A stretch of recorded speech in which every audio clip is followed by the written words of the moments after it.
We'll call everybody to order. I'd like to welcome everyone here to the first hearing of the Joint Select Committee on Solvency of Multi-Employer Pension Plans. Today, we'll begin our work in developing a deep base of knowledge on the issues surrounding multi-employer pension plans and the Pension Benefit Guarantee Corporation, or what we refer to as the Pbgc. We have an ambitious work plan, but like all great endeavors, we need to start with the basics. That means reviewing what these plans are and how they operate, examining why the plans were established, and investigating what economic, demographic, and other forces have shaped and impacted the plans. Going forward, the committee will bring in experts from government and academia to help us better understand the issues surrounding multi-employer pension plans and the Pbgc. This insight will be critical. We need to understand the numbers that shape the plans and the Pbgc, because the challenges we will look at fundamentally involve arithmetic, however unpleasant that arithmetic may be. After getting a sense of these basic numbers, this committee will also examine the major legal and financial issues with the multi-employer plans, how the governing statutes have changed over time, and how finances have evolved for the various plans and for the Pbgc. Certainly, the issues involved here are far broader and go much deeper, but to understand the scope of the problems that we face, we need basic measures of what's going on. Looking ahead, we will likely have hearings in which we will listen to various stakeholders concerned with the operation of these plans. Those stakeholders include retirees, active employees, businesses that sponsor the plans, actuaries, plan managers, American taxpayers, and the Pbgc.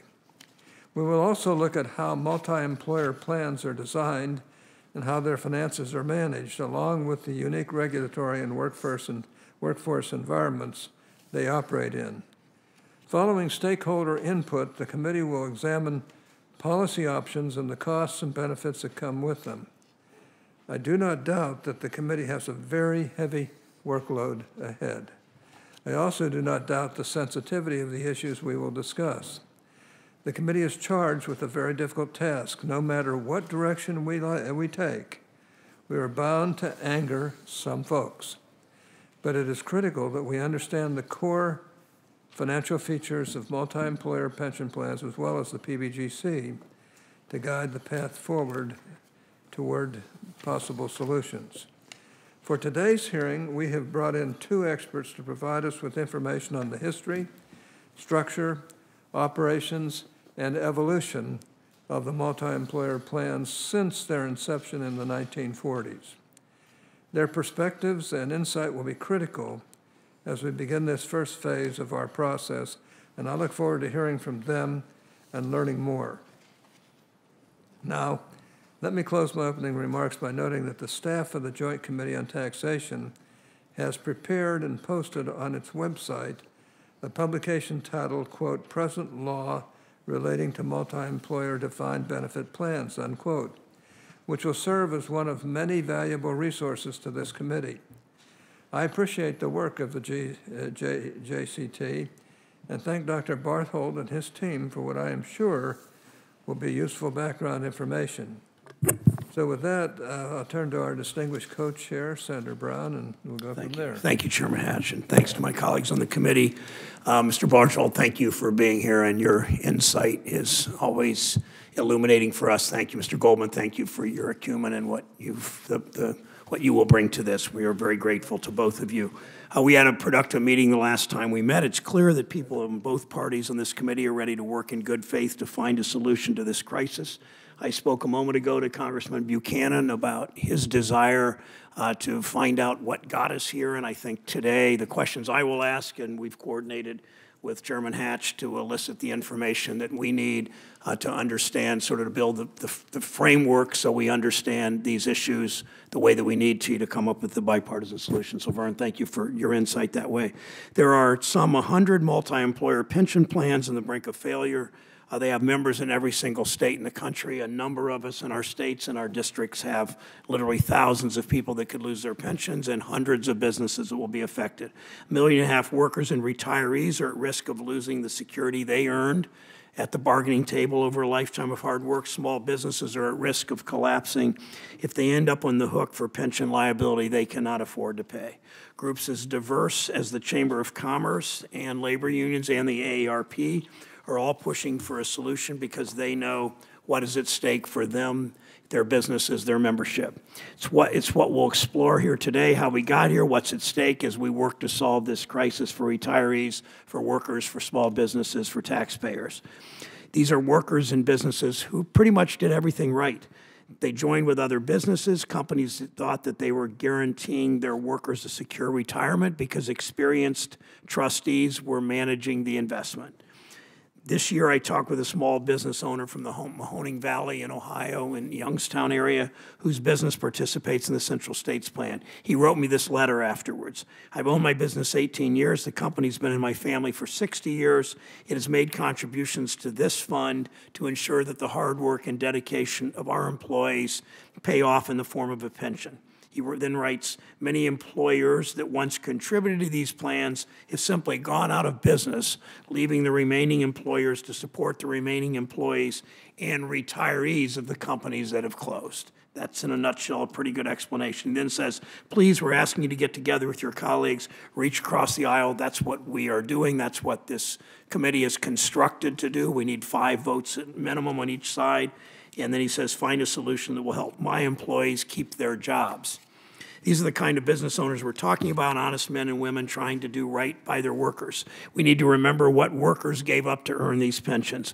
Workers in these plans sat at negotiating tables. They gave up pay and other benefits in the short term today, money they could have used for their families, in order to guarantee a pension 10, 20, 30, 35 years later when they retired.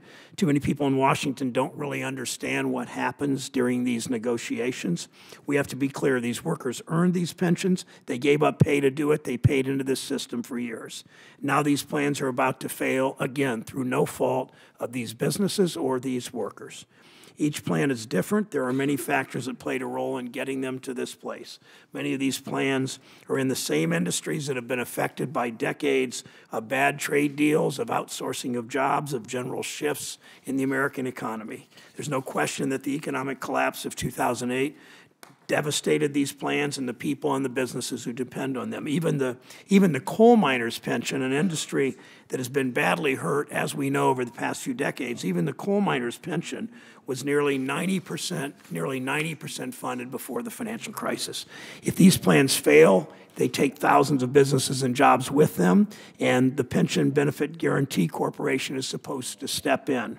But the Pbgc, as we know too well, is also on the brisk of failure. $67 billion in the red, $2 billion in assets. If Pbgc fails, it will be up to Congress to step in or to allow the entire multi-employer pension system to fail. Failure should not be an option in this committee or for this Congress. Failure would wipe out the retirement of 10 million American workers and retirees, force American businesses to file bankruptcy, lay off workers, close their doors. The problem only gets more and more expensive to fix, and the problem gets greater the longer we wait. That's why Chairman Hatch and I and this group of 14 others wanted to do this committee, wanted to have an end date in December, wanted it to be bipartisan, and wanted to fast-track this bill to the floor when we come to agreement. That's why our work's so important. We must fix it now. I'm eager to hear from our witnesses today. Thank you, Mr. Chairman. Thank you. Well, we're prepared to move ahead. Anything you want me to say?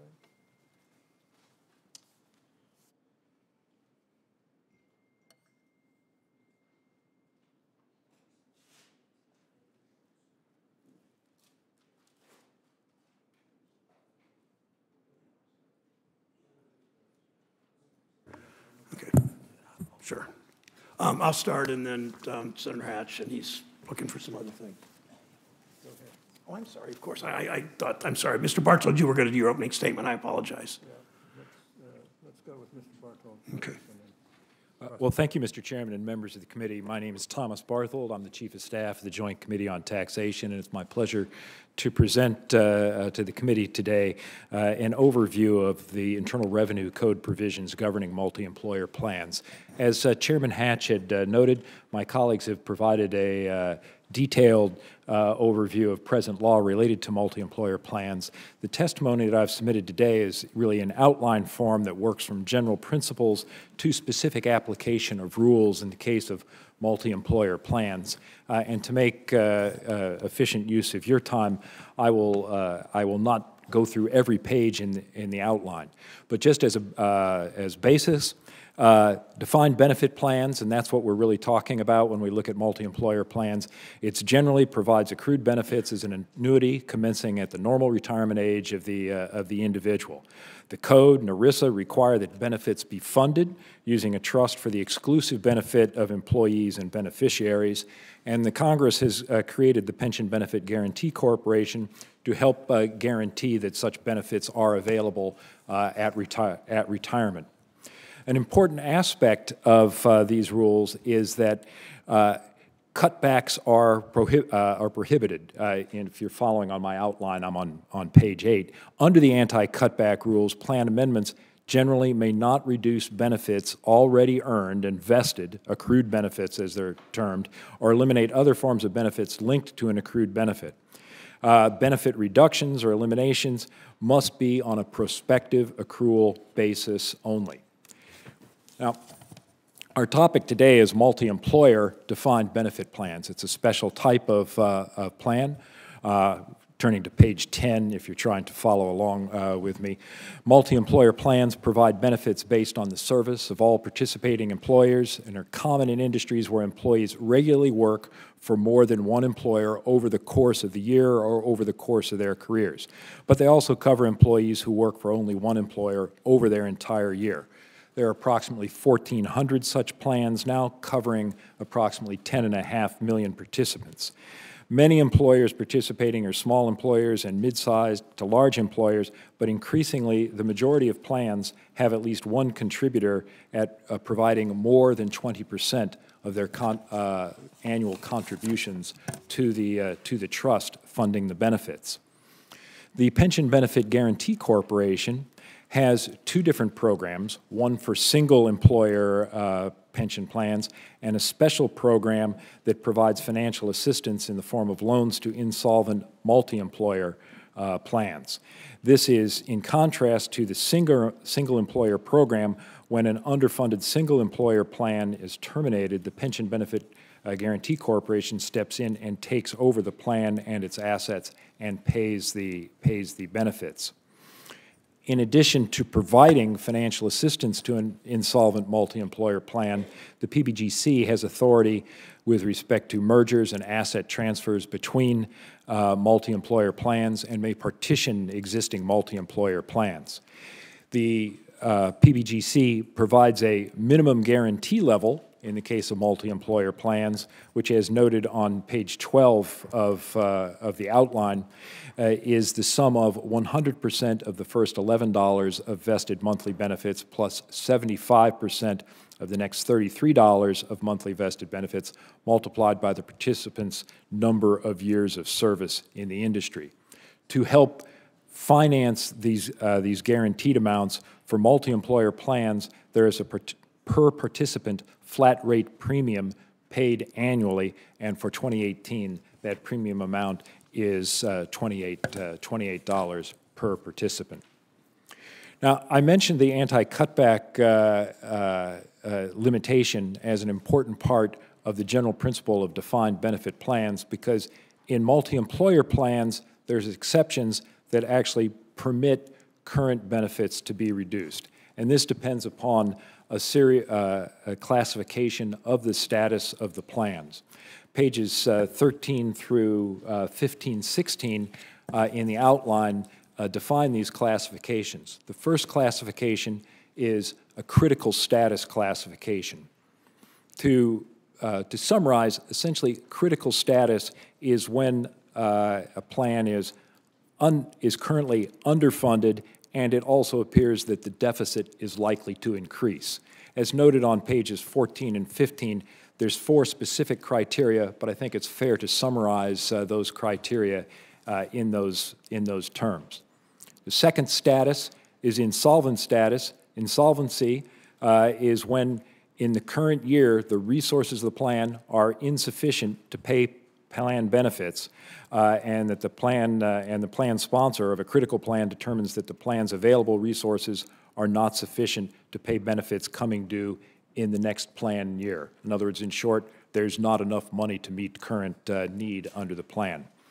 The final status is called critical and declining. This is if a plan is first critical and also based on actuarial projections, it appears that in any the current plan year or any of the next 14 years that the plan is likely to become insolvent.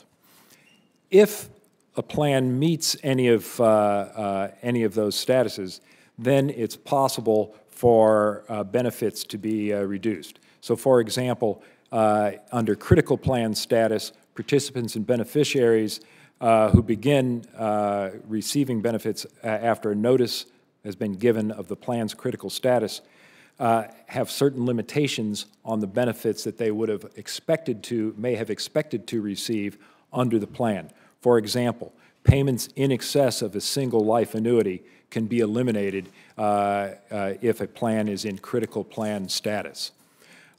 In the case of an insolvent plan, page 18 of the outline, benefits must be reduced to a level that can be covered by the plan's assets.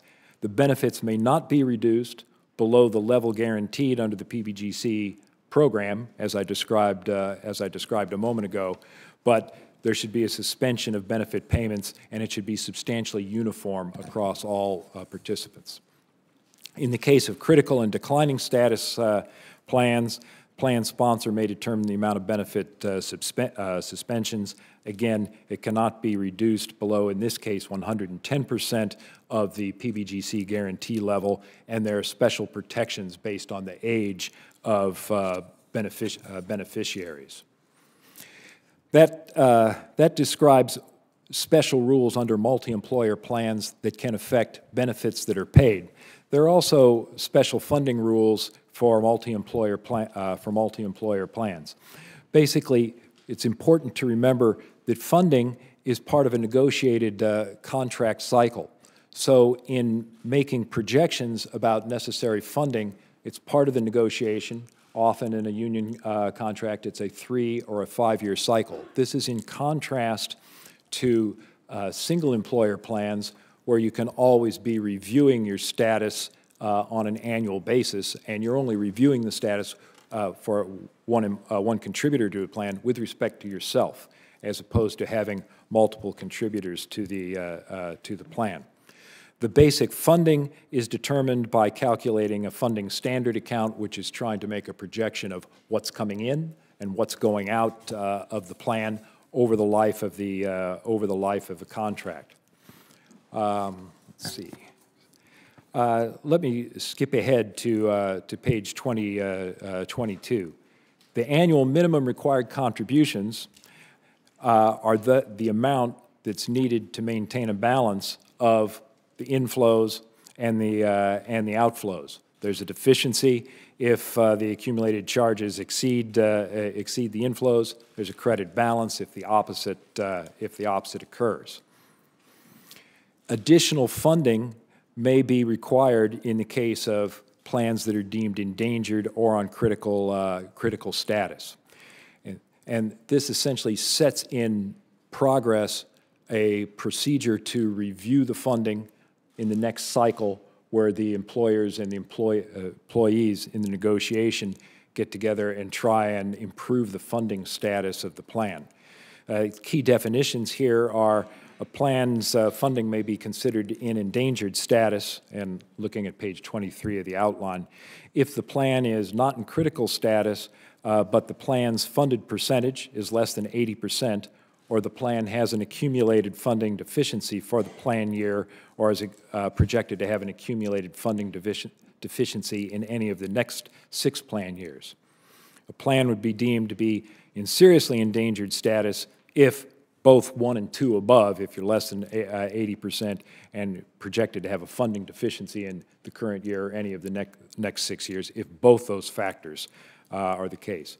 A plan that's already in critical status, remember going back, that was essentially where we're in decline in terms of what's flowing in and flowing out of the fund. If plans are deemed to be endangered, they have to adopt a funding improvement plan. Critical plans have to adopt what's referred to as a rehabilitation plan. Generally speaking, and as outlined on page 24, funding improvement plan consists of actions that may include a range of options to be proposed as part of the bargaining of the parties, using reasonable actuarial assumptions to attain certain benchmarks for improvement over the ensuing 10-year period. Likewise, as described on page 25, a rehabilitation plan, again, is a series of actions, series of options proposed again to the bargaining parties, formulated on using reasonable actuarial assumptions to enable the plan to cease to be in critical status by the end of a 10-year period. I know that's a lot of material in a short period of time. It's probably best for me to turn the microphone over to my colleague at the table. I'd be happy to answer any questions that the members might have when it gets to question time. Right, thank you very much, Mr. Chairman. Thank you. Our second witness is Mr. Ted Goldman, a senior pension fellow for the American Academy of Actuaries. Mr. Goldman, an actuary with 40 years of actuarial retirement experience, has been the senior pension fellow at the American Academy of Actuaries since January 2016. Prior to that, Mr. Goldman was a retirement consultant with several major benefit consulting firms.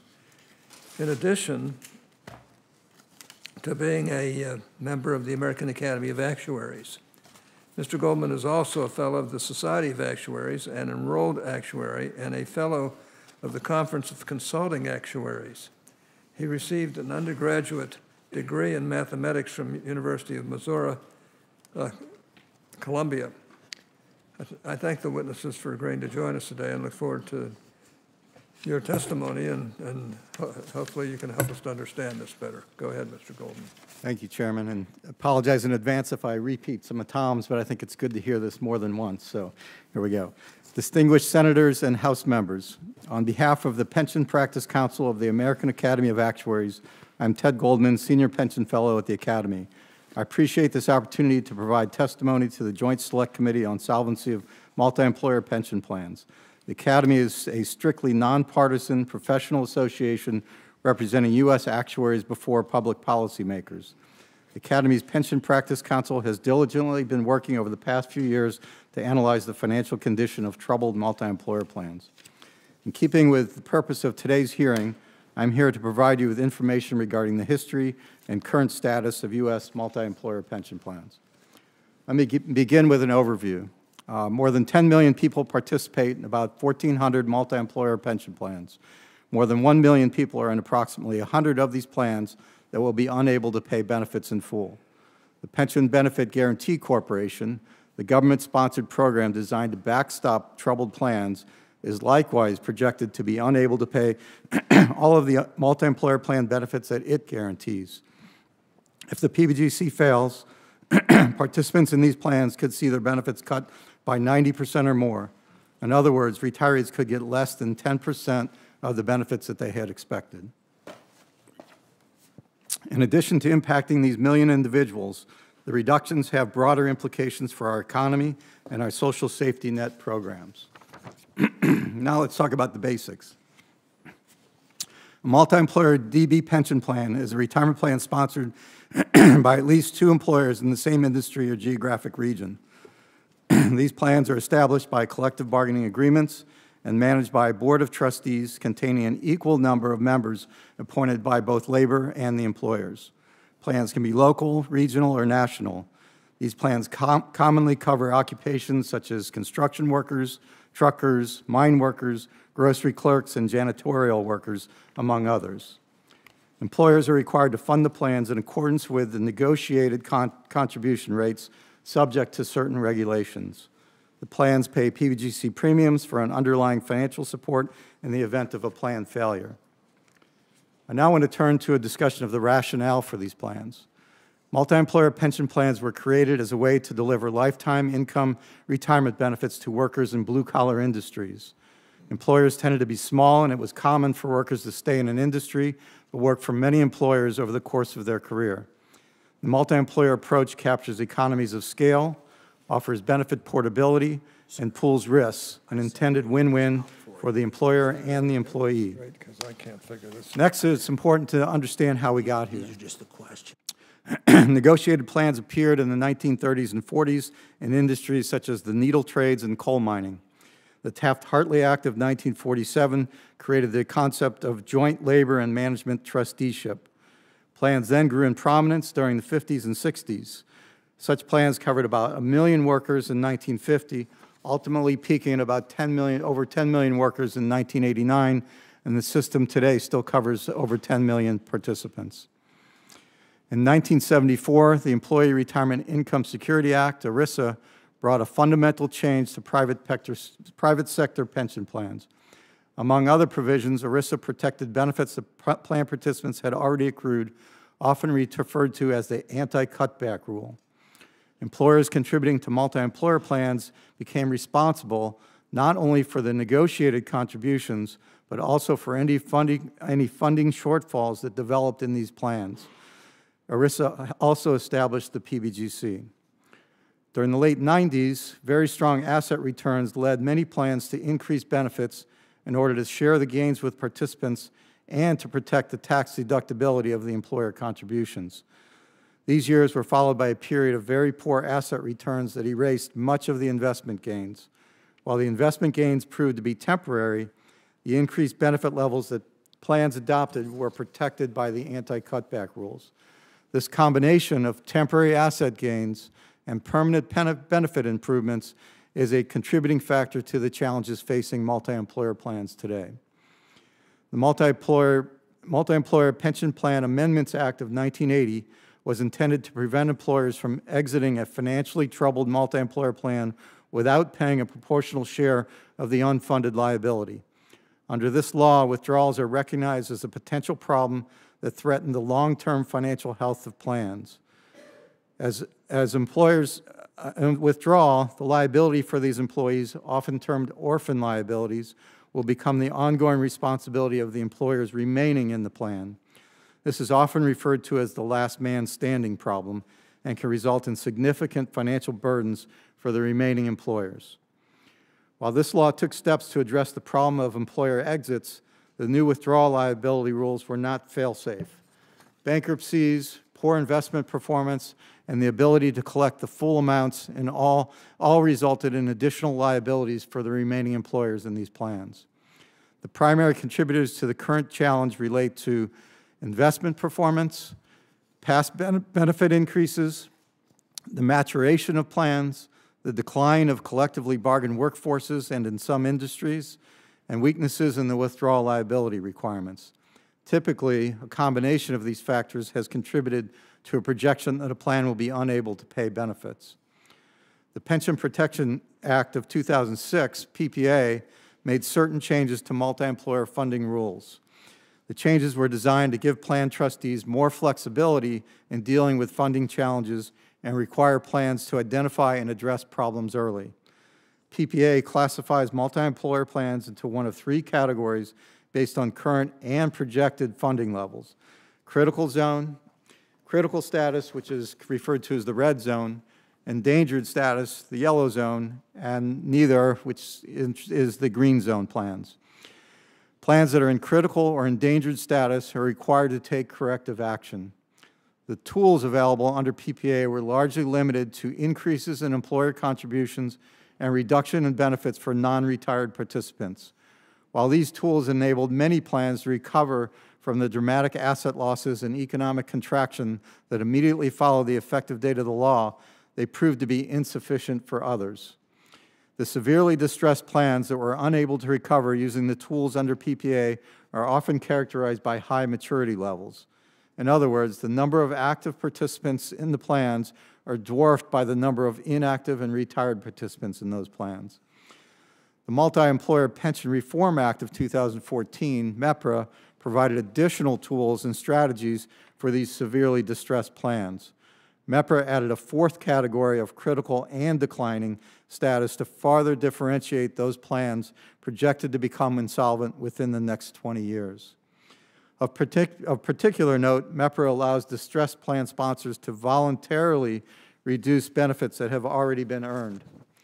While mandatory benefit reductions that occur when plans become insolvent were part of the law prior to MEPRA, the ability of trustees to implement discretionary reductions in order to prevent insolvency and preserve long-term benefit levels was a significant departure from prior law. The sponsor of a distressed plan that elects to suspend benefits under MEPRA must submit an application for review and approval by the Department of Treasury. Of the first 25 applications for benefit suspensions, however, only 4 have been approved. While MEPRA may remain a viable option for some distressed plans, many others may be too far down the road toward insolvency to take advantage of it. Finally, I'd like to wrap up with 5 important observations. Number 1, the status quo is not sustainable. Taking no action will not keep things the same. It will result in the loss of retirement income for many hardworking Americans and the financial collapse of the Pbgc multi-employer program. These losses have the potential to impact the broader economy. Second, many plans remain healthy, having withstood the financial market collapse of 2008 and the Great Recession. Plans in industries that are experiencing declines in their collectively bargained membership, however, remain at risk. Third, addressing employer withdrawal liability is important. Withdrawal liability remains a barrier to attracting new employers into the system, and it also contributes to the last man standing concerns of current participating employers. And fourth, there are several layers to the challenge. 1, delivering on Pbgc guarantees. 2, delivering on plan commitments. 3, and delivering on retirement security to future workers is something important. And finally, time is of the essence. The more time that passes, the bigger this problem will become, and the harder it will be to restore multi-employer pension plans to stability and sustainability. Moving forward, possible actions can be grouped into one of 3 categories: modify workers' benefits, increase funds available to troubled plans, or shift risk from plans to third parties. A combination of these actions would result in sharing the burden. Thank you for inviting me to testify before this distinguished panel today. The Pension Practice Council of the American Academy of Actuaries stands ready to help you by providing our objective and nonpartisan input as you work to fulfill your charge to address these challenging issues. I thank you for this opportunity to appear before you today, and look forward to addressing your questions. Well, thank you for your wise counsel, and we appreciate all of you there at the table. Let me just ask a question to Dr. Berthold. Funding rules for multi-employer plans, I'm concerned about. Under funding rules for multi-employer plans, actuarial assumptions used by a plan must be, quote, reasonable, unquote. In addition, the funding rules do not specify the interest rate or mortality tables that have to be used or must be used. Dr. Bartold, I'd like you to answer 2 brief questions about funding rules, which I'll run through, after which you may respond. First, do the same or similar funding rules that apply to multi-employer plans also apply to single-employer plans?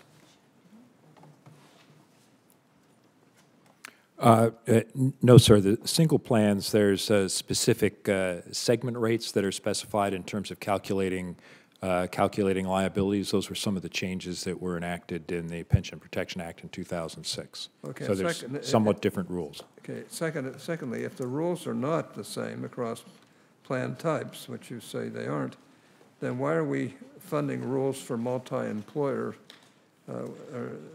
Why are funding rules for multi-employer plans different? Mr. Chairman, I could only speculate as that was somewhat a decision in terms of the rules that the Congress enacted for different plans. One factor that I mentioned in, and that Mr. Goldman mentioned, is that multi-employer plans are collectively bargained plans and involving multiple parties. And so that might be the basis for which you would enact different rules to apply in a collectively bargained environment with multiple employers. Mr. Goldman, let me ask you this question. One of the primary concerns of many on this committee is the funding standards for multi-employer pension plans. The issue is whether the funding standards are adequate and whether they provide a reasonable, prudent, and actuarially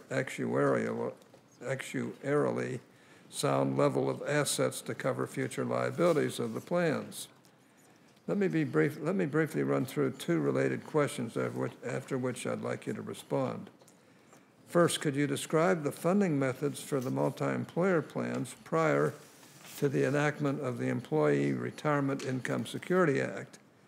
And second, could you discuss what new funding standards were established by Erisa, along with the impact those standards have had on the funding of the plans themselves? Yes, the funding, let me maybe start at basics. You know, funding a pension plan, the goal is to, as people earn benefits, make enough contributions and invest those assets so that by the time they get to retirement, those assets are there to pay them. And then how you determine that is the actuarial funding method, and to do that requires a lot of assumptions. If you think about it, we look at an entire population and say, you know, what's the probability somebody's going to make it to retirement? When are they going to leave? What's the benefit going to be at retirement? How long are they going to live? So the valuation is an estimate, and there's, you know, arguably as many ways to make an estimate as there are actuaries out there. But having said that, before Erisa, to answer your question, plans basically negotiated the contribution level in multi-employer plans, and that contribution level then from there the actuaries would work with the trustees to determine the level of benefit that could be paid from that. So there wasn't a lot of rules around that, and the plans, you know, remained healthy for a long, long time without a lot of requirements. And then when Erisa came in, Erisa did several things. It added the minimum funding requirements, which had a structural way of saying that we want to make sure that that money's there in time for people to retire, and also introduced later MEPA introduced the withdrawal liability piece. So the withdrawal liability is a major differentiator for the multi-employer plans. So you know, another thing about the under ERISA, actuaries, as you said, make their best estimate and determine the contribution based on the expected return on the assets, which is the same as the discount rate, and other assumptions under the plan. Well, thank you, Senator Brown. Mr. Chairman, thank you. I know that a number of my colleagues on both sides of the aisle in both houses want to talk about the impact of this issue on working families and small businesses, to be sure that that should always be the focus of our discussions. It's pretty clear that, I mean, you've laying out the history, Mr. Goldman, Dr. Barthold, the reasons workers and employees agreed to enter into these agreements. Employers wanted them for the well-being of their workers, to attract good workers. Employees wanted to be there for retirement security. So if the two of you would lay out, sort of for general purposes, just describe the basic structure of a multi-employer plan. How are they governed? How are trustees selected? How are they equally jointly managed by labor and industry? Just each of you, if you would, either of you, walk through sort of the governing structure of these from the moment they're set up to how they run year by year. A multi-employer plan's governed by a joint labor management board, Senator Brown. There's equal representation of employees and employers, but as a qualified plan, as is sort of the general rule, the assets have to be administered for the exclusive benefit of the employees and their beneficiaries. And then, as I noted, in terms of governing and planning, the planning is done over the collective bargaining cycle. And okay, go ahead, Mr. Goldman. Yeah, I don't have a lot. Okay. And trustees are selected. There will be trustees both for the employer and the employee, I assume, and how are they selected? That would be part of the bargain. Collective bargaining agreement. By the agreement. Yeah. Okay. What, after Congress, Mr. Goldman, you talked about the flexibility provided in the 2006 PPA Act. And shortly after that, the economy went into recession. The new rules began to be eased. I guess we're able to under the flexibility that was provided. Is that how have the easing of the rules contributed to the current financial condition of the plans? The easing of the rules are an attempt to help employers fund the plans. And it's once keep in mind the plans that have experienced the biggest shocks in terms of this maturity that I talked about, having a smaller active participant base supporting a higher retirement base, are the ones that are in trouble. And PPA gave them more tools. Think of it as giving you more tools. Flexibility equals more ways to figure out how to fund the plans and get them strong again. And the most serious shortfall, I assume, coming through these years post-2006, after the 2006 Act was signed by President Bush, the plans, the faltering of the plans was mostly, I assume, because of the number of the employers that went out of business and quit paying into the plans? That was a component of it. Like I said, it's the decline of industries, the challenges either from, and also the decline in membership in the collective bargaining too. We're finding a lot more of the younger people are not joining the collective bargaining agreement side. So you've got a smaller and smaller base of people. I'd say if I had to point to one issue, it's the smaller base supporting the larger liability. And a lot of it, these plans have been around for a while. So if you think about it, to fund a plan, you have to have enough money to pay all the benefits and the expenses of the plan. And the only two sources of income are the contributions from the employers and the investment earnings of that. So when a plan is young, the contributions cover most of the needs. But as the plan ages, and the assets accumulate, more and more of that income comes from the assets. So when there's a shock to the system and those assets don't perform, you've got a shortfall that now has to be spread amongst the remaining employers. So is the smaller base is both employers and employers paying in, employers and employees both paying in? That's right. Well, only employers pay in. It's a collectively bargained, so it comes out of the wage. Excuse me, it's the smaller base is the employers paying in and the employees who choose to be in. That's right. Correct. And so were you seeing, as in cases where employers were paying in, even in those companies that didn't go out of business, you were seeing employees withdraw during that period? I think people withdraw more out of the necessity. There's some withdrawals of healthy plans, so you get two kinds. Well, let me ask you that. I've just my last part of my question. So employers go out of business. That's clear. Those employers that were in business, their employees in some cases were withdrawing from the plans based on they wanted the income, they wanted the money now, they wanted. I mean, they didn't want to pay any employee share at that point. They just didn't trust the health of the plan. What was it mostly? Well, for employers to withdraw, there's the withdrawal liability. And the withdrawal liability, in theory, is the employer has to pay their fair share of the remaining liability for the people that remain in the plan. So if an employer withdraws, the employees who had benefits in those plans stay in the plan. You don't pull out the employees. The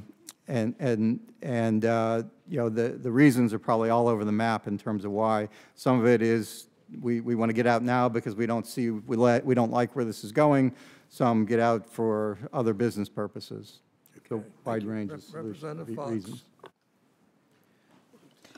Thank you, Mr. Chairman, and I want to thank both of our witnesses here today.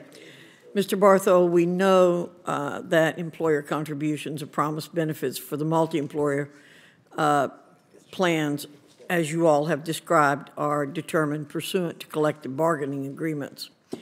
In the context of multi-employer pension benefits, can you discuss which parties are involved in the collective bargaining process, who determines the employer contribution, and participant benefit amount? Well, in any collective bargaining situation, employers and employee representatives, union representatives, negotiate how much of compensation will be in form of current cash wages, how much might be in terms of other benefits such as health benefits and retirement benefits. And so it's that negotiation that then determines amounts of necessary contributions to these plans, because if we're promising certain pension benefits, the parties work with actuaries such as Mr. Goldman to determine, well, what does that mean future liabilities will be, what sort of funding is necessary. And then in the current situation, since, as was noted, an important part of the overall liabilities of these plans is based on people who had previously worked in the industry, covered by the plans, and are currently retired. So the current retiree liabilities, that would also be a factor in the negotiations that the parties have to consider because they're funding not just current employees, but also the legacy employees. Well, when a multi-employer plan fails, what liability attaches to unions who are one half of this bargaining operation, and what liability attaches to employers? In a bankruptcy, these are No, when a multi-employer plan fails. oh, when a plan fails, if a plan goes insolvent, as I noted, and we provided some detail, the Pension Benefit Guarantee Corporation provides loans, guaranteeing certain minimum payments. It's not divided between employers and employees. Remember, what has failed is the trust that governs the pension benefits, and so this is a transaction between, in this case, the Pension Benefit Guarantee Corporation and the trust. Thank you. Another question, Mr. Barthol. Changes made by the Multi-Employer Pension Reform Act of 2014 allow plans in critical and declining status to apply to the Department of Treasury for suspended benefits in order to prevent plan insolvency. How many plans have successfully applied for suspension of benefits under this law and remain solvent to continue providing the pension benefits that employers have promised their employees? I don't have those numbers at my fingertips, but I believe Mr. Goldman cited at least half of the answer to your question in his testimony, so if I could defer. Please feel free, Mr. Goldman. There have been 4 approvals to date under the MEPRA applications. And it's too soon to tell whether the cutbacks are going to long-term. The way MEPRA works, what the proposed cutbacks they present need to be equitable and need to have at least a 50% chance of being successful. So we're projecting things way into the future, and there's a lot of scrutiny put over each and every assumption that is used in those calculations, and time will tell us what happens. Thank you, Mr. Chairman. I'll continue to try to be a good role model and yield back the balance of my time. Oh, great. Representative Neal. Thank you, Mr. Chairman. In 2016, Central States applied to the Treasury Department to cut retiree benefits, which gave us a glimpse of what insolvency for a large national pension plan would look like. A retiree from my home state of Massachusetts barely escaped those benefit cuts. He worked as a car hauler for almost 30 years. Then, years into his retirement, he received a notice from his plan telling him that his benefit could be cut by more than 50%. Fortunately, the pension plan's benefit cuts application was denied, but the plan is still troubled, and this retired Massachusetts couple's financial security remains very much at risk. I introduced legislation to address the multi-employer crisis for retirees and workers just like Norman Prue. And while we are focused today more on understanding the multi-employer funding problem than on solutions, I think talking about solutions might help us to better understand the issue. In fact, the legislation that I introduced is bipartisan and I believe has about 15 Republicans who are on the bill. Mr. Goldman, last year you and other members of the American Academy of Actuaries provided a bipartisan briefing entitled Multi-Employer Pension Plans, Potential Paths Forward. In your materials, you mentioned that a loan program could help solve the multi-employer funding crisis by allowing plans to borrow money at low interest rates and invest the proceeds in the plan, which would, in your words, quote, provide a longer time frame for employers to pay the costs and to provide leverage on planned investment returns relative to the borrowing rate. As you know, Senator Brown and I also introduced additional legislation, if enacted, would create this loan program. Mr. Goldman, it's been a year since you previously spoke about loan programs. How has the landscape for multi-employer plans changed during that time frame? Well, the looming multi-employer insolvency crisis grows with each passing year. That was my final comment of the urgency of time. It's, the car is going toward the side and it's getting closer and closer.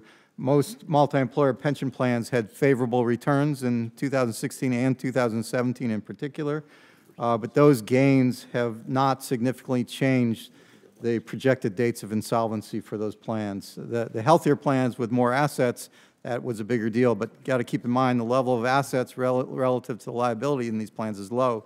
So a good return for a year or two is not going to materially change the outlook. Okay.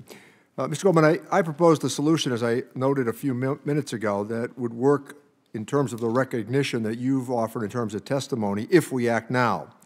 In your expert opinion, what will be the economic impact to retirees and at large if we don't act in the near future? Well, we've said several times today there's over 100 plans that are in critical and declining status and have projected insolvency within the next 20 years. These plans facing insolvency cover 1 million participants and beneficiaries, and they pay over $7 billion in benefits each year. If these plans become insolvent, the Pbgc, it will go to the Pbgc. They'll be unable to uphold its guarantees, meaning that these benefits for these participants will be reduced near to zero. There's another topic that's probably worth mentioning called the Contagion Effect. And what's the dynamics here are there's a number of multi-employer, in some of the troubled multi-employer plans, there's employers, there's perhaps hundreds of employers in there, in those plans. Well, these employers are also maybe in multiple other plans that are healthy.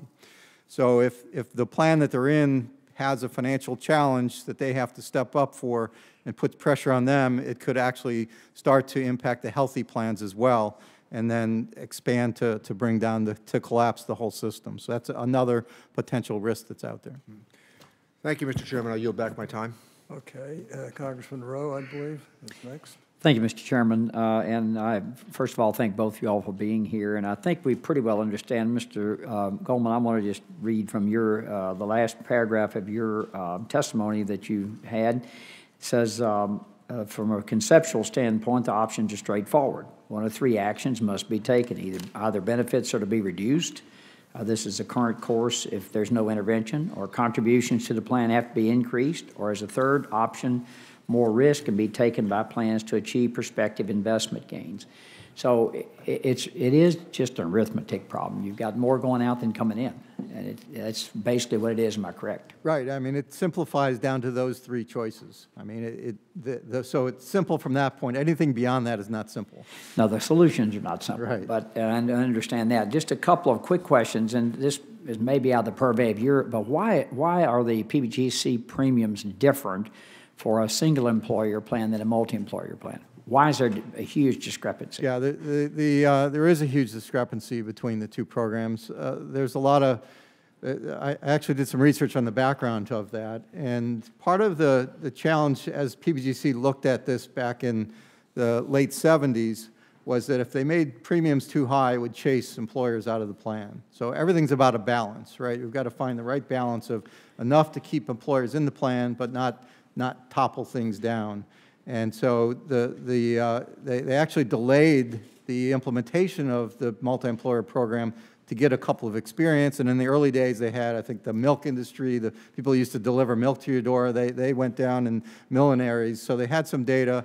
And people thought, too, because of the joint trusteeship, that there was a lot less risk. And the way these multi-employer plans are set up with lots of small employers, if an employer goes out of business, that's fine. It's just when a whole industry is impacted is when it's a problem. So it was deemed as a small risk. It didn't work. Right. If they had those premium increases, the PBGC might be able to cover these benefits at the level of the single employer, which is a much higher level. Right. What assumptions are made when these benefits are looked at actuarially? When you look at what return, in other words, I can pencil in a 6% return, a 5% return, an 8% return to get the number I want. What are they using actuarially to calculate these returns?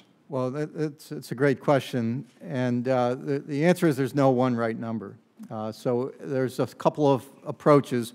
One is to use a discount rate that's equal to the expected return on the assets of the plan, and that has some risk attached to it. It's all about risk-return trade-off.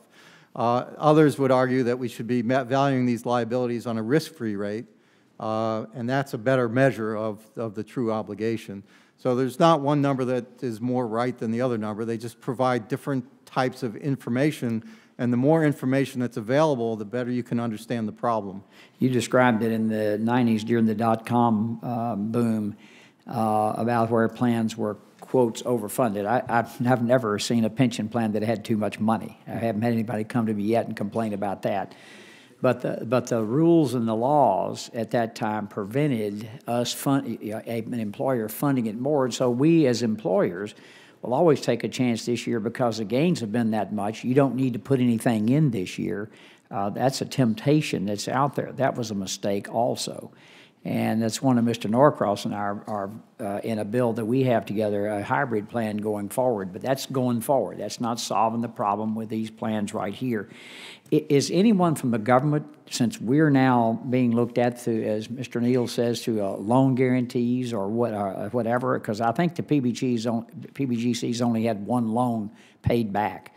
So that's a pretty stark reality.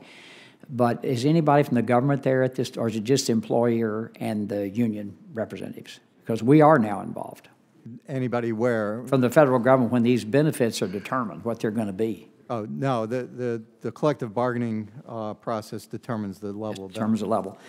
And the last question I have very quickly is if when I put money in, I can certainly see the argument. I put this money in, I should be getting it out. Why isn't that true? In other words, I put money in I should have covered myself just like a defined contribution plan does. I have what I have. Why doesn't it do that? It's, and that's a fundamental difference between the defined benefit and the defined contribution plan. The defined contribution, it goes into an individual's account that earns however they choose to invest it, and then that's the money they have at the end of retirement. And the defined benefit, it's a pooled approach. So everybody in the plan contributes, and those contributions are for everybody.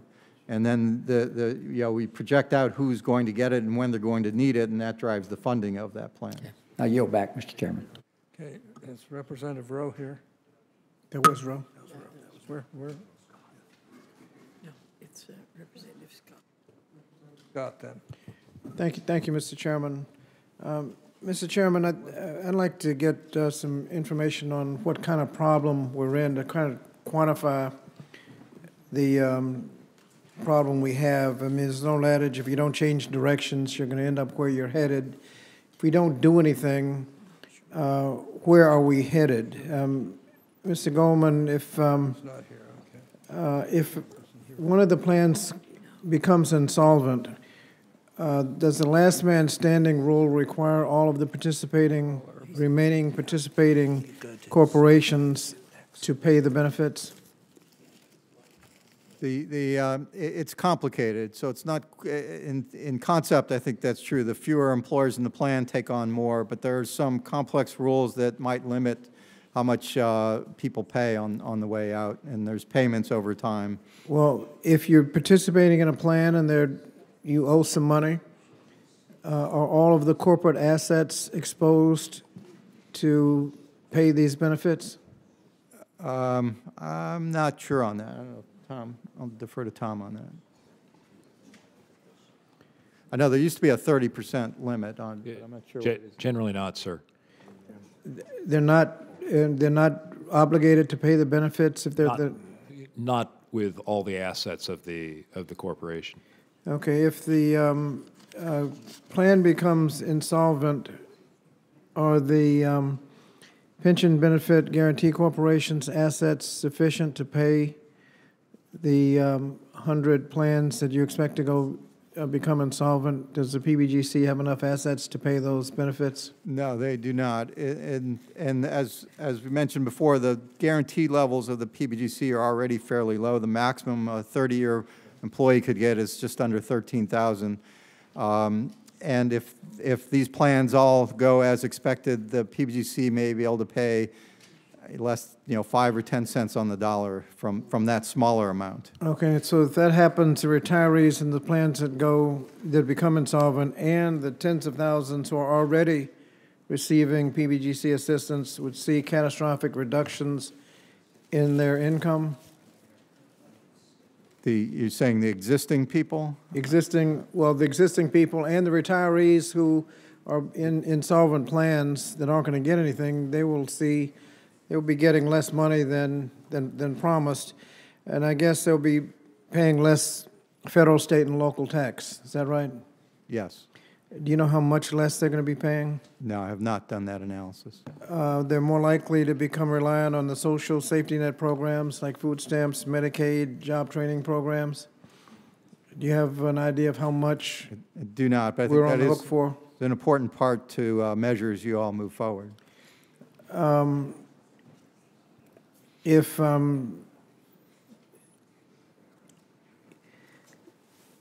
Is it possible to get that number, particularly with the contagion effect, where one company is jeopardized because of one plan and can't contribute to the next plan? I've seen there's been at least 2 places that have tried to measure that, but I have not. I'm not familiar with the analysis. So it's possible to do an analysis. So you're going to have to make a lot of assumptions. Are there other foreseeable costs to the federal government if we don't do anything? I think you touched on the major one. Just from an actuarial point of view, I think following up on Dr. Rose's question, if these plans are solvent, they should not have to rely on ongoing contributions to pay out the benefits. Isn't that right? Well, ongoing contributions from the collective bargaining? Yeah, like you have workers today paying into the plan. So solvent means that assuming the contributions continue to come in. Well, no. If it's solvent, they should be able to pay the benefits even if people stop paying. No, that's not necessarily true. Solvency means that the plan is not expected to run short and will be able to make good on its future obligations. So the plan assets, aren't you into a Ponzi scheme if you're relying on ongoing revenues? No, because what happens is benefits, only benefits, you only have to pay benefits that accrue, that are earned. Right. And so if everybody stops paying in, you want to have enough assets to pay what you've promised. That's the last man standing problem, yes. No, that's not the last man standing problem. You ought to have enough assets to pay what you promised. And that's the maturity issue of a bigger retiree base. And the funding rules would take care of that as long as there's no extreme events that take place. Senator Heitkamp is now coming back, so you can go to her next. Okay, Senator Heitkamp. Thank you, Mr. Chairman. Important and complicated information, and I think that's one of the great problems that we have. It's a complex issue with no simple solutions. This is a problem that's festered for a long time without appropriate and proper attention, and here we are, having people's retirement threatened, having the economy in many ways threatened. I don't think we can overstate that. I think these are incredibly challenging times. and we're looking for creative solutions. We're looking for ways that everybody can win and ways that we can send a message to people who would save that their retirement is going to be secure, that they'll have something for all the sacrifice that they make by doing the right thing in America, and that is saving for their retirement. And so just have a couple questions that I think hopefully, I had another committee hearing, but hopefully haven't been overly discussed here, which is timing. When you look at the problem that we have, and let's look forward for either of the gentlemen who are testifying, what's our window for solution? What's our time envelope for a solution to this problem? How much worse can it get if we wait beyond the year that this committee has to try and resolve this problem? And we'll start with Mr. Goldman. Timing is of the utmost importance, and the longer you wait, the more, again, you think of it as plans going off the side of the cliff. The closer you get to that side, the less choices you have of slamming on the brakes or making a turn. So the longer you wait, some of these plans are on the precipice right now, others are farther up the hill. So one issue is the longer you wait, the more the plans will go bad. If I can just, going with your analogy, how close to the cliff are we right now? Well, the Pbgc's projection was 2025 before they'll. Do you agree with that? Yes. Okay. So that would be a catastrophic cliff event, 2025. Yeah, some marker to. And so some of the options that we may have had 5 years ago, 10 years ago are no longer available to us. Right. Is that correct? Or at least some of the plans won't be able to be helped by those solutions. Well, Mr. Barthold, do you disagree with any of that? Senator, my colleagues and I haven't undertaken an independent analysis of that of the Pbgc, so I really shouldn't comment. Have not taken. We have not undertaken have not undertaken an independent analysis of that of the Pbgc. Economic analysis. Correct. Okay. When you look at additional tools and you look at some of the plans, have either one of you had an opportunity to look at some of the plans, even the 14 plan, and analyze whether those, obviously the 14 plan didn't result in an approval of the Central States recommendation, but have you had a chance to look at various methods and plans that have been considered and evaluated, and do you have a preference for any of those? Mr. Goldman? And can you clarify that? I mean, if you looked at Butch Lewis, have you looked at the Butch Lewis bill that was introduced last year? Yes, I'm going to keep my comments on kind of what led up to it at this point, if that's okay. Okay, that's fine. Mr. Barthold? Senator, the Joint Committee staff doesn't make policy recommendations to the Congress. We work with the members on their policy. But you do evaluate proposals. But I will add. I'm not asking for a recommendation. I'm asking about because we need to have a range of tools in our toolbox. Are there? Let's put it this way: are there tools that have been considered by the Joint Committee that we should be considering right now? Well, things that lead to underfunding are what are the level of benefits that are promised, and what are the funding requirements, what are investment returns, what risk are we willing to accept, both in terms of investment planning and risk that might be borne by sort of the residual guarantor, the pension benefit guarantee corporation. So those are, and additional funding from the outside, were we just to supplement the assets of the Pbgc, for example. So those are all possible policy tools that members may want to consider. I think, if I can just comment quickly, I think when we look at this, I think one of the questions is, this is not something that can happen independent of intervention from the Congress, and I think that seems clear in all the evaluation, and so I thank you for your answers. Senator Portman. Thank you, Mr. Chairman, and thank you both for your in-depth analysis today. the information that you were able to provide us is critical to figuring this thing out. And it is complicated, and there are different rules for multi-employers, as we've talked about today. I think there's a consensus around the table, I hope, that the status quo is not acceptable. And that was your first summary comment, Mr. Goldman.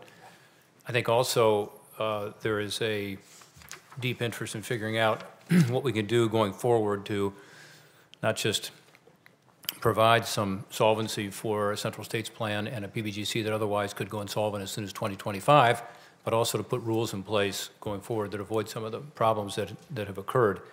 And one is withdrawal liability. And you talked about that a little bit, Mr. Goldman. I think it was your third point, was you said status quo not acceptable, many plans remain healthy, and you talked about withdrawal liability. And your point was that it keeps employers from being able to effectively help solve the problem, right? Yes. The key question I think we need to spend a lot of time on is to figuring out the extent to which this insolvency is going to drive more employers into bankruptcy and create more issues. And one of the issues that concerns me is that for the roughly 200 employers in Ohio and central states, they would be reducing contributions to other multi-employer plans too, right? Creating a contagion effect, as you all call it, which threatens to compound the entire multi-employer system. And there are many ways this could happen under current law, as is evident from reading your report. The withdrawal liability issue and the possibility of a mass withdrawal once central states becomes insolvent. On page 46 of the Joint Committee report that we got, you noted, Mr. Barthold, that the amount of an employer's liability withdrawal, withdrawal liability is in theory determined by the plan sponsor and generally based on the employer's portion of the plan's unfunded vested benefits. However, it's my understanding that the amount of withdrawal liability that employers actually pay is calculated based on their previous contributions to the plan and is payable with interest in annual installments, and that those can last up to a maximum of 20 years. It can also be paid in lump sum based on the net present value of that 20 years. And, or it can be a negotiated solution between the plan sponsor and the employer for a different amount. Can any of you comment on how often employers pay the full withdrawal liability, pay it off within the 20-year period versus having some of the withdrawal liability forgiven at year 20? Do you know the answer to that? Senator Portman, I do not know the answer. I think it is not uncommon for employers to not pay that full liability. There is a mechanism that has a 20-year payment cap, and after you've paid those 20 years, you're done. And it doesn't necessarily always align with the total amount that you should have paid. So that's another kind of leakage from the process. And sometimes there's a negotiation up front and a lump sum settlement that is often well below the total value of that withdrawal liability, mostly dependent on the ability of the withdrawing employer to be able to pay. So it's better to get something than nothing. Yeah. So it's not uncommon, you're saying, for in that year 20 to have the withdrawal liability forgiven. And in fact, it's leakage, and the money never comes back in. How would employer withdrawal burden change in the event of a mass withdrawal once a plan becomes insolvent? Either one of you. In the mass withdrawal, then let's see, I'm blanking out on how that works. Let me see.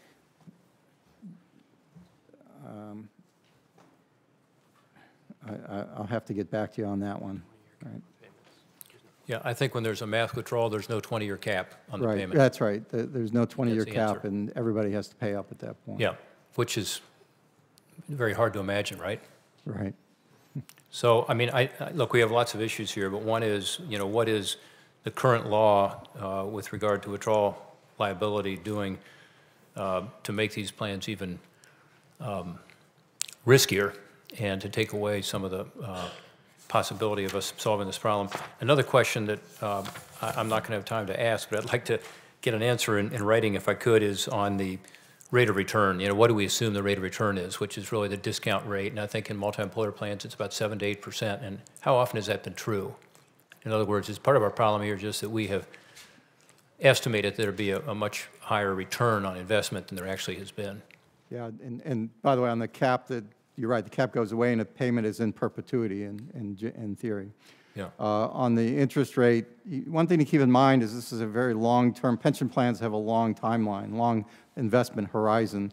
So you're funding for people when they join the plan in their 20s and projecting out when they're actually going to get their last payment at death. So the long-term rate reflects long-term expectations and also reflects the investment mix of a plan. So it's unique to a plan, and you know, each plan has to go through a process of assuring that the rate that they select is defensible and appropriate. Representative well, Norcross. If you could give me some comments in writing on how many times the 7 or 8% has been achieved, that'd be great. Thanks. Okay. Thanks, Chairman. Representative Norcross, is he here? Thank you, Chairman, and others for coming here today. History and structure multi-employer plans in 15 minutes. It's almost an impossible task, yet we're asking those to understand not only the history, the structure, but the problems. And so I want to move forward rather quickly. The difference in this and other plans is you have a joint board that are appointed by either the companies and those employees. And the one thing that struck me, and something that we know, is the funds that are accumulated in that joint plan are for the exclusive use of the employees.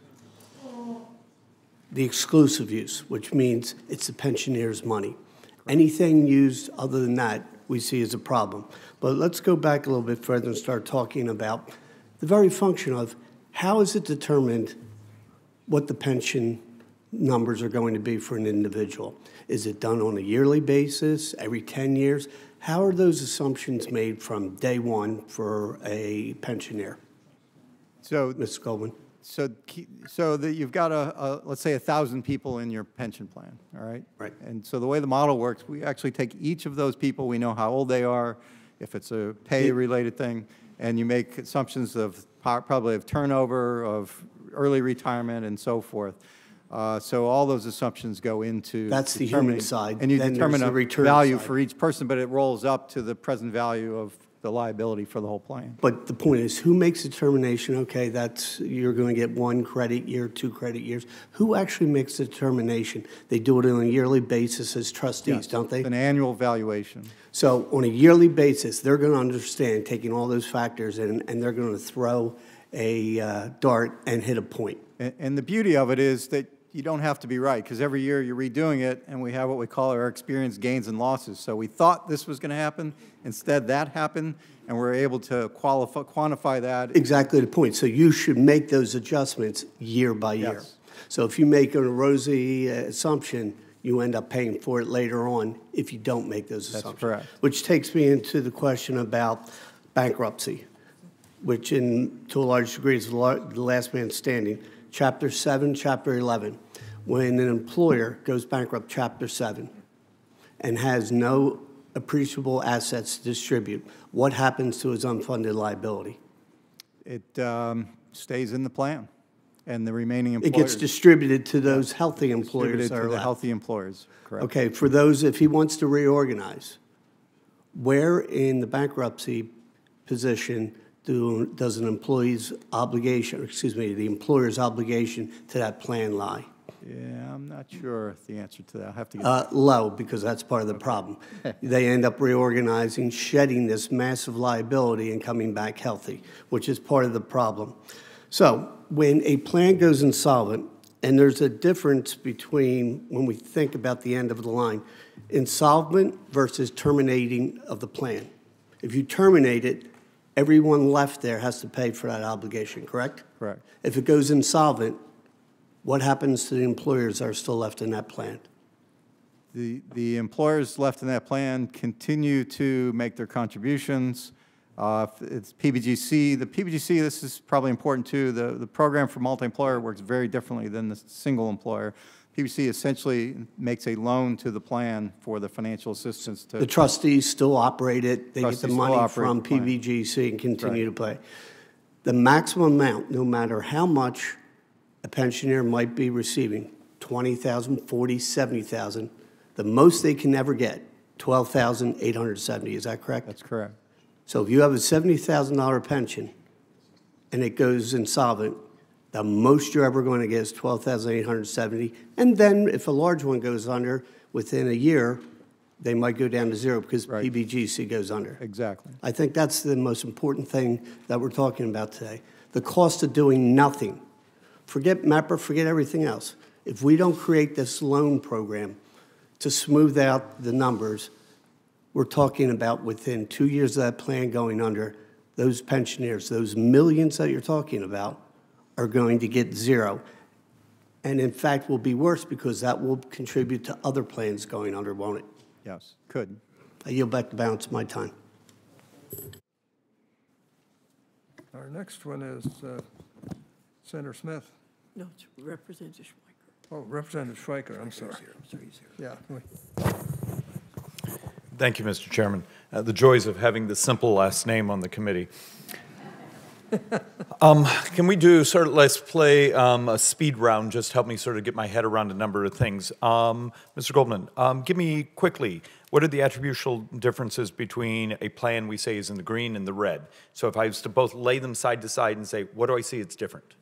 The red one is apt to be insolvent. And But what did they do? Did they make different baseline financial decisions, yield decisions, NPV? well, once they become red, they have more options on they need to come up with an improvement plan. All right, so they really exhaust every possible avenue to get out of being red. You can increase contributions, you can reduce benefits to a certain extent. But that's what they can do. I was sort of trying to understand why wouldn't you say there's 1,400 plans, but only a couple hundred that are truly in the red zone. Mm-hmm. Okay, what are some of the green plans doing that the red zones weren't doing?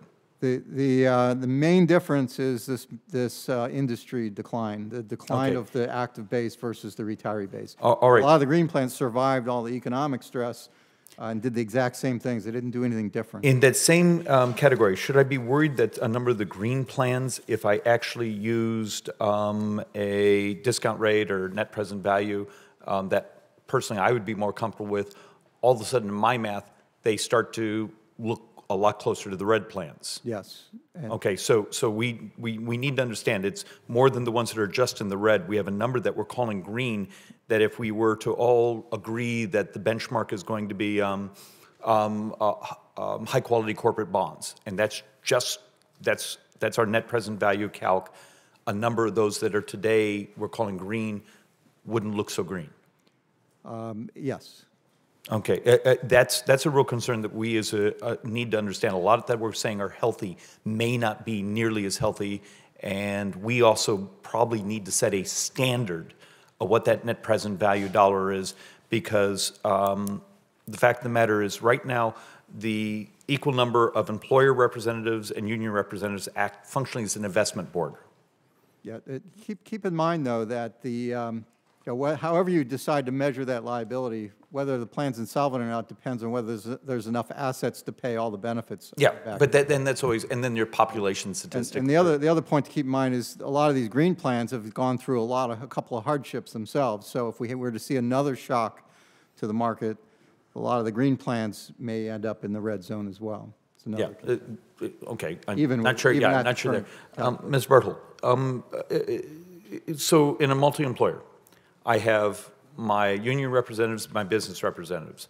Is it fair for me to think of them sort of as an investment board? They select the managers and they oversee they select the trustees. And as part of that negotiation, they also decided, do they also have an opinion of saying, hey, here's what we're saying our NPV is? Or here's what we think we're going to... It's supposed to be under reasonable actuarial assumptions, so the trustees should be blessing the reasonableness. Do they carry any personal fiduciary liability that, like the rest of us, if we ever sat on a pension or investment board for our charity or for our school? The board is a fiduciary. Okay, so they do carry fiduciary insurance?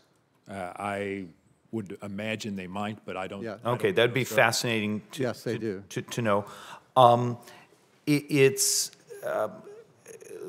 let's see, so the investment board, Mr. Goldman, if I came to you and said right now, I'd love a good population census, and these sometimes are very uncomfortable to talk about, but it turns out workers from certain professions often have variance in longevity.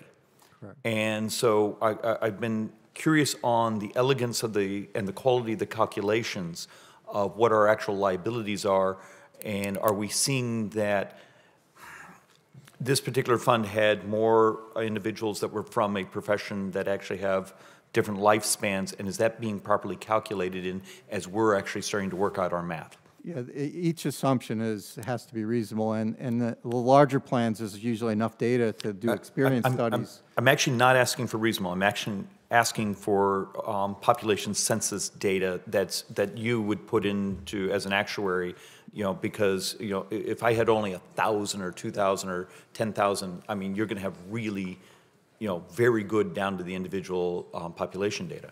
A lot of effort is made to get it correct. At the same time, it's a large population, so there's blue-collar tables, for example, in mortality that reflect certain workforces, and the actuary makes sure that the mortality that's used reflects that At some point, for some of us who are interested in that in staff, because for some of us, we think there may be a number of inputs that may not have been discussed here completely, and some of that is also going to be needed for us to get some more elegant calculations, and I'm already over time. Thank you for your patience, Mr. Chairman. Senator Smith. Thank you very much, Mr. Chair, and thank you very much for this testimony. This is a very complicated issue, and I appreciate the questions that are being asked today to really try to understand this. And actually, many of my questions have been touched on, so let me just see if I also can make sure I'm understanding this. So the problem that the reason we have this problem, it sounds to me, is complicated, right? We've got, there was sort of industry decline and economic stress is one issue. Another is just sort of the reality of demographic changes and more people, coming, people leaving the pension, not enough people paying for the people that are still there, right? And then we have the impact of the 2007-8 market crash.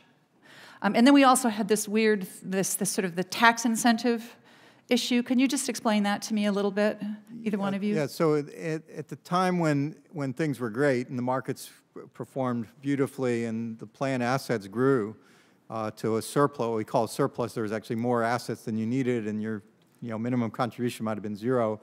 There was the government's concerned about making sure you put in at least enough to pay the benefits, but not too much to take too much of a tax deduction. So the tax deductible limits were getting in the way, and the response to that was, well, let's increase benefits to use up the surplus so we don't have excise taxes. So that was to control that was to make sure that companies weren't taking too big of a tax credit for the money that they were paying into the pensions. But the result was that so then benefits got increased at an unsustainable rate, is what just based on numbers, well, right? It was sustainable at the time, but then right, it was sustainable at the time, but not now, right? Right.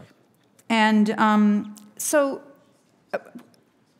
then there's also been this interesting conversation about sort of assumptions that were made, actuarial assumptions about rate of return, and is that sort of another issue or problem here, or is that not the right way of characterizing that? I think your bigger issue are the points that you raised. Okay. Okay, but there's nothing in here about, it's not as if there was some sort of mismanagement or, bad acting. No, not at all. Right. And then also at the end, so then the question is, what do we do? And not that this is simple. And you say basically at the end, and I appreciated the simplicity of this, either benefits can be cut or benefits can be reduced, or contributions to the plans have to go up, or you can assume more risk in the system, which basically is kind of like taking the wish and a prayer approach, right? Yes. And it's just I have a couple minutes left, but you also say there are obviously pros and cons to each of these approaches, and I don't mean to ask for your advice so much as to, could you just describe for us a few of the pros and cons that you see for each one of these approaches?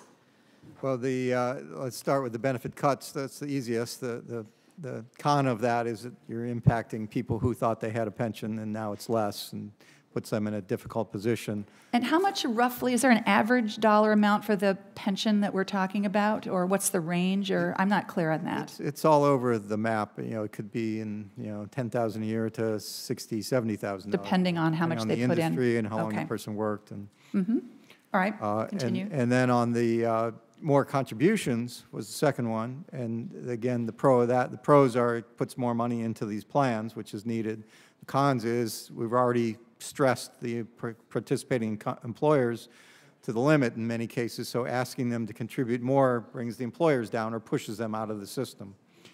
And then the sharing of risk is, you know, a way to say, all right, you know, we all take risks every day, every time we walk out of our front door, but how much it's a trade-off to balance of how much risk are you willing to take in order to solve the problem. And the loans are a form of that, where somebody is putting an influx of cash into the system.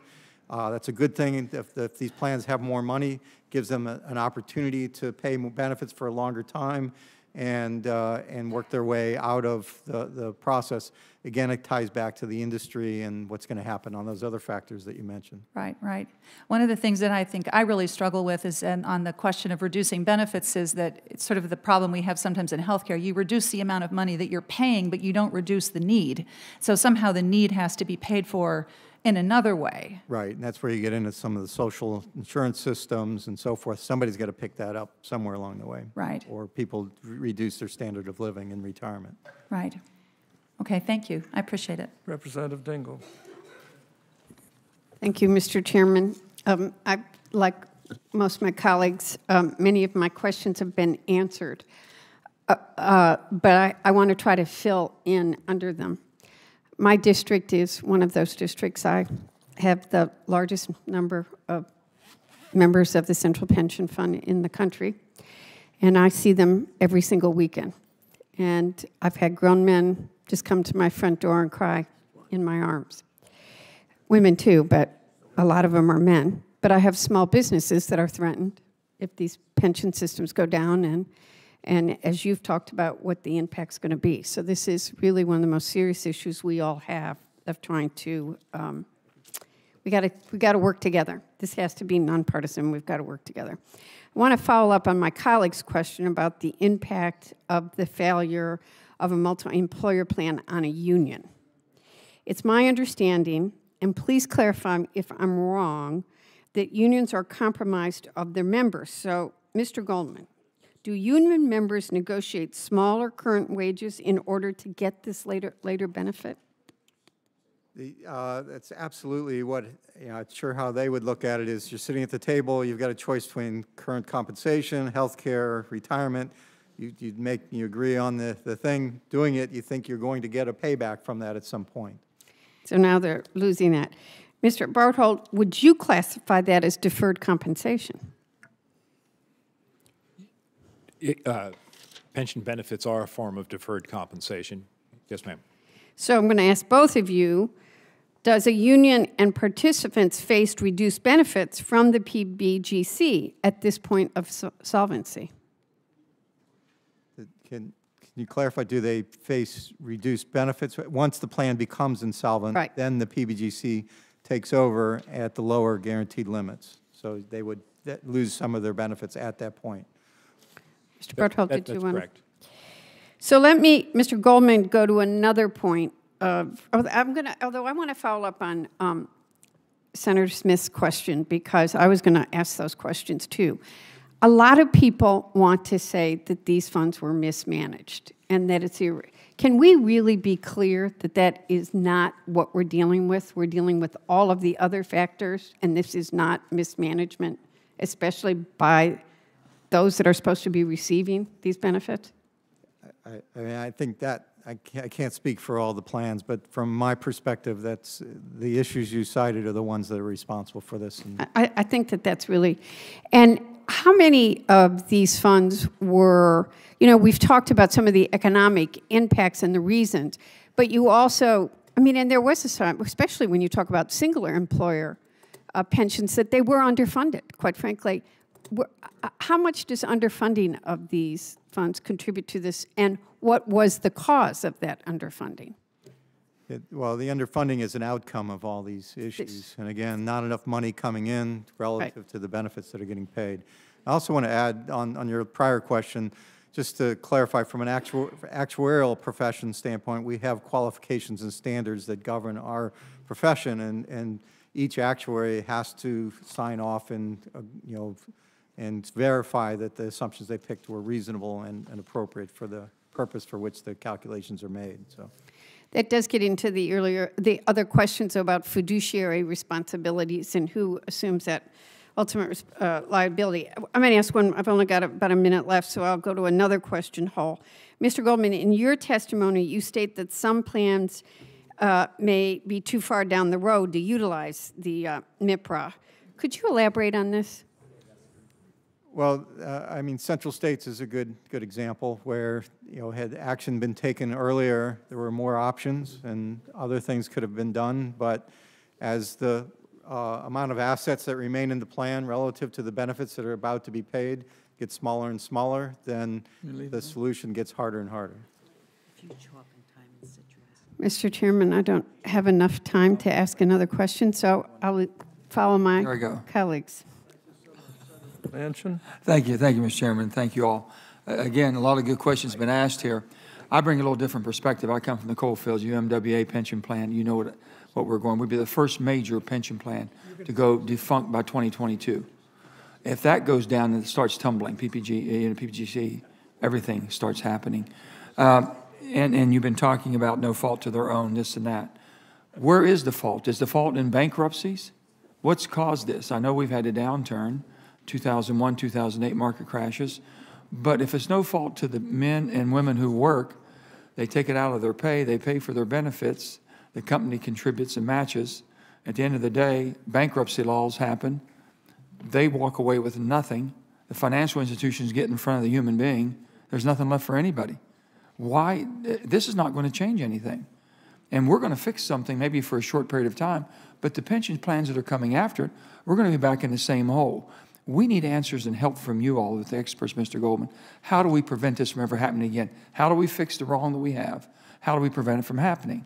To me, bankruptcy laws in America are the absolute atrocities of what's going on. Do you agree or disagree? I'll leave the fault question to the committee. Well, do you agree that it's a problem? Just tell me the facts, sir. Don't be politically correct. We got enough people around here trying to do that. I need answers. I need help here. We need people with your expertise to help fix these laws that have caused the problems we have. I don't think another miner or another worker in any type of a factory or any pension person should be faced with, hey, everybody else got something, I got nothing. Where'd my money go? I mean, they've all worked for it. That's what we're dealing with. And how do we subvert that? So I know everybody's asked you some good questions, been some good contributions. But I've got a serious situation. I got 63,000 miners in West Virginia pension. They're depending on it. The average pension in West Virginia for a miner, the average, $595. Most of that is for widows. Their husbands are gone. You take any amount of that away from them, they're done. They can't make it. Now, I know there's some big pensions, and God bless everybody. I'm dealing with necessities now. I need your help. Yep, I'm happy to provide it.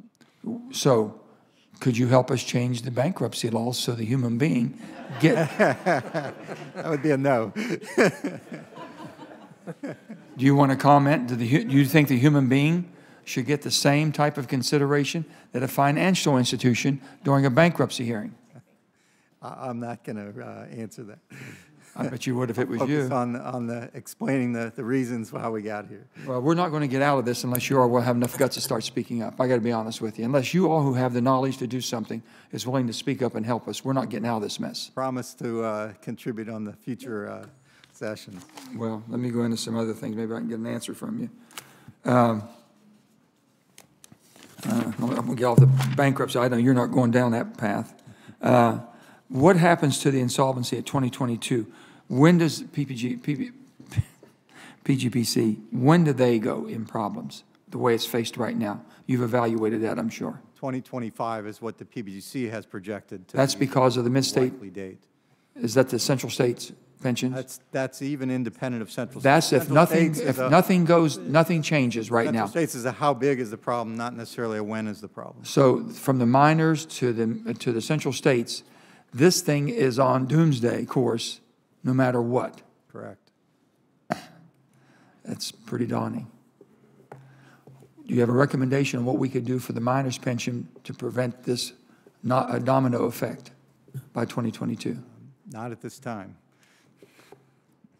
I think that's the challenge that's ahead of us. I said, yeah, so you're 2025. There'll be nothing left by the time they get done with us. 2022, we're all gone. We're looking. I mean, we really are. I think this is a good committee, wants to find answers. We can do all the history that you want. We need to start getting to the crux of this thing because this thing's going to come to a head very quickly. And I've got people right now, they don't know what to do. I mean, they're in limbo. And we got to figure a way to fix it. And we've looked at this loan program. What's your thoughts on the loan? You know the bill that we have in front of us. You've seen it, right? Yes. Do you support that or not, or would you modify it, or do you have any contribution to that bill that would make it better? Not at this time, no.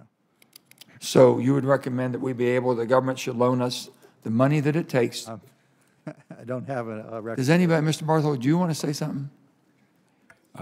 No, Senator. What the hell are we having this meeting for then? We're not giving up, but you guys got to help us. We're here to help. Today was about context and background.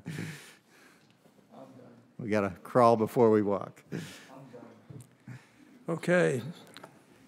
Mr. Chairman, I've gotten requests from a number of people on our side about a second round. I'm not going to give you a second Well, round. I'm co-chair. I think we should, I'm willing to stay, Mr. Chairman, and we are equally co-chairs, and I have a couple more questions to tie up. Well, I'm not loose going ends. to foreclose questions, but I'm not going to go through a second round. Okay. Just Well, that however we simple. do it, But call if it. you, a few of you have some extra questions. Yeah, I have a couple questions, and I know. Stay here and ask them. Cross does. Okay, sure. All right, thank you, Mr. Okay, Chairman. well, then let's turn Yeah, to you. let's tie up a couple loose rounds, loose ends. And, Mr. Bertzel, who set the standard for the lower Pbgc premiums for the multi-employer program? Congress did, sir. Congress did, okay, that's what I thought. I want to talk about, Mr. Goldman, a handful of questions, will not nearly take 5 minutes, Mr. Chairman. We talked about rate of return. You're an actuary, correct? Right. Congress doesn't prescribe rates of return, is my understanding. Do you think Congress should prescribe rates of return?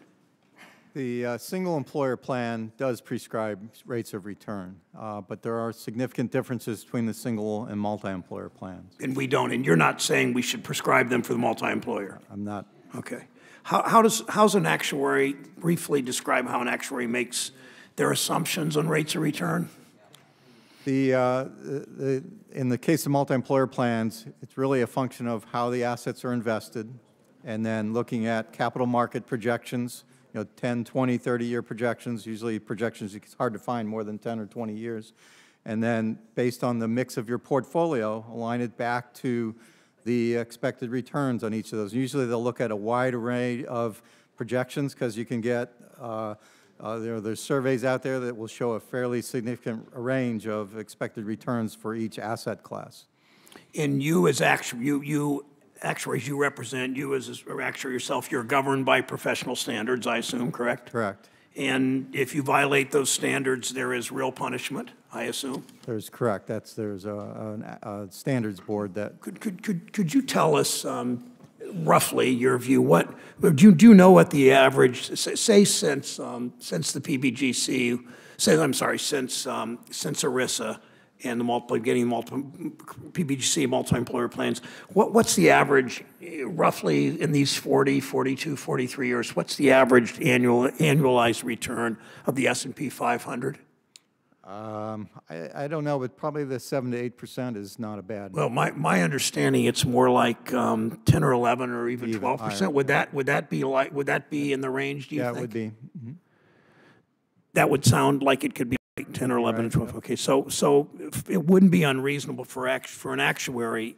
That being the case, it wouldn't be unreasonable for an actuary to assume a 7 or 8% return on investment over those 4 decades on a long-term investment, correct? But it's more than looking at history. You have to look at, I think we're in an interesting economic time with very low rates. So you may look at history for patterns and parts of the process, but you know, it's much more complicated than that to take into account what you think is going to happen, what has happened in the past, and how your assets are met. But when the return is significantly more than assuming a 7 or 8% return, it's a pretty clear signal.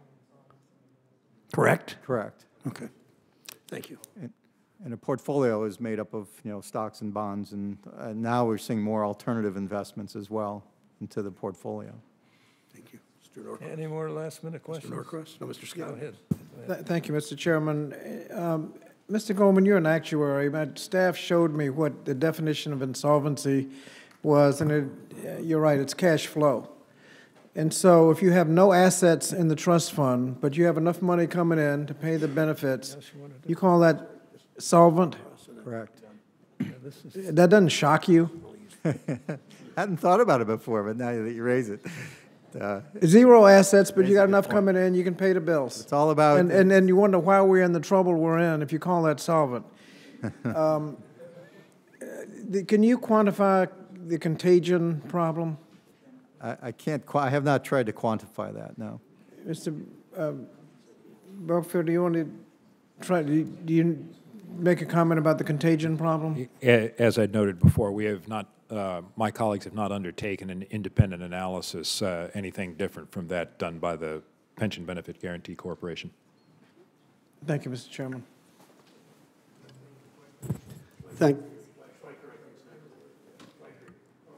Well, hopefully we're going to be addressing some of the same issues, but let's talk about Pbgc premiums. Back during MAPR 2014, they more than doubled the premium to $26 per. So that was a hell of a spike for those who are paying it. But let's talk about some of the causes, because we've heard a lot of them. You have the decline of the industry or of membership. Some of the older industries, we understand that. The investment performance, the downturn. Those are things that in some way you can predict, or at least there's a history of it. Bankruptcy. Bankruptcy is an issue that would be to the individual company at the individual time whether or not they want to escape their liabilities. Some of these have the potential to take down some of the biggest employers in our country. They have to make a decision. Last man standing. You happen to be doing the right thing, making all the right decisions. Those rosy assumptions each year that we as trustees make might have been a little bit too high.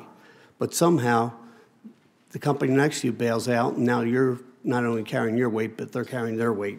The assumptions, and this is something that we have to touch, reasonable. I'd love to say that if I could make my mortgage payment reasonable. But that's a real problem. Two different companies, two different pension plans, two different trustees can look at this. So the pension smoothing issue, in many ways, is like a loan program. But let's go on and talk about the tax issue. You were allowed to increase the benefit because you didn't want to go over that 110% overfunding and jeopardize your taxes. But when things went south, there's no mechanism not to take you down below where you originally were, but you can't even take it to where it was before you gave that. Is that correct? That's correct. So of all those issues, and we can talk about a loan program, and I think so important to help smooth out this issue, because certainly if you save the banks, you save Wall Street, this is saving people, and I think that's so important. But structurally, we have to make the changes, or we just come back here. Would you agree to that? In the fact that if you don't make structural changes moving forward? I think you've got it. A loan program to help smooth out the spikes that we're looking at. Reasonable to assume that this can be done within the confines of some of the programs that have been put forward to you. In other words, if you look at the dollars and the rate of return over the course of the program, 20, 25 years, depending on what we end up with, the cost of doing nothing would far exceed the cost of a loan program. It's possible. I have not done any of the analysis on any of the specific loan proposals. We're actually working on an issue brief that outlines the benefits and risks of a loan approach in general. not for any specific proposal. Well, just in rough numbers, you talked about the 10 million. If this were to go down, the cost of the loan program versus the cost to our society and to the human side of it far exceeds that. And we'll follow up on some additional questions at our next hearing, but I yield back and thank you, Chairman. Well, thank you. These are really tough questions. They're really tough times to try and figure all this out. But unless somebody has... Schweiker had a couple of questions. Do you have some questions?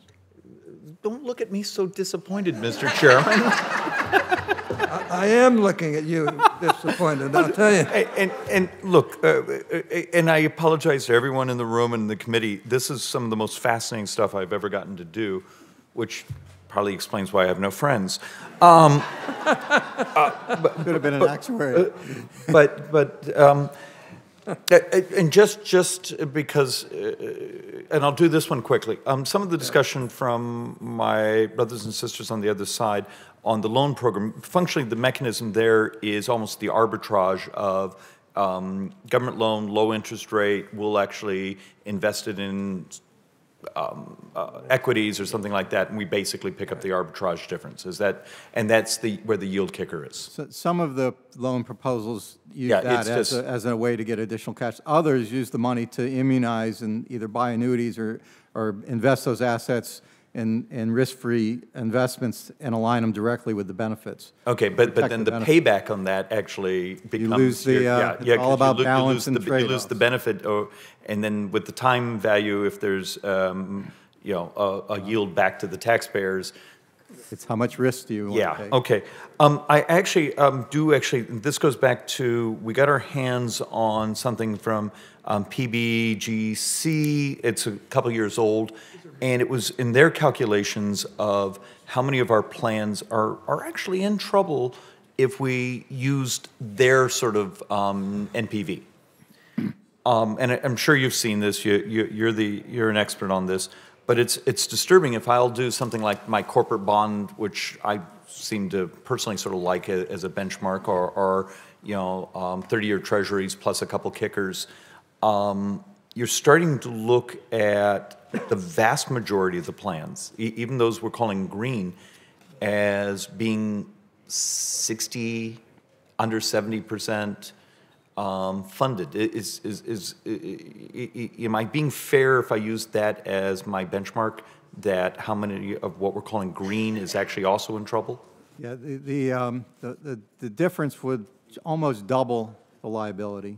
Okay, that's actually a brilliant way to phrase it. So, and there's actually some analysis being done now, it's not ready yet, that will show you how many participants and how many plans move based on the different assumptions and different returns in the future, too. Thank you. I think that's really important as we're starting to put together what we're hoping is a workable solution. It's not only just dealing with those that we know to be in great stress, but those that if we actually set up some benchmarks, that do we pull other plans just by the definition of that benchmark into the stress category. Also, as you do that work, maybe just because I've been around a lot of this, it's also helpful for a lot of those members here to understand there's lots of levers. There's more than just the yield, it's the population, it's how many workers, what their compensation is compared to previous retirees' compensation, that it's more complex than just rate of return. And you know, even dealing with lifespan calculations, you have many levers you have to calculate.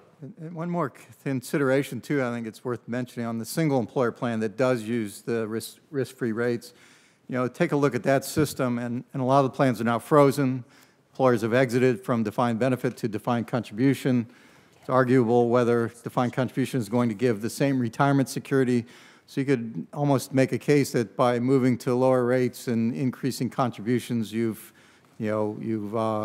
pushed some employers out of the plan because they can't afford it. But at the same time, I don't have millions of my brothers and sisters who are looking at retirement insecurity coming crashing down upon them. So it is, yet I may lose some employers, which we don't want, but I really don't want people moving into the retirement age realizing they have such fragility in their future payments.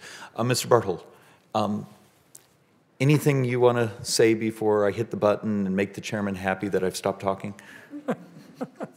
My chairman would probably like you to make him happy. Mr. Chairman,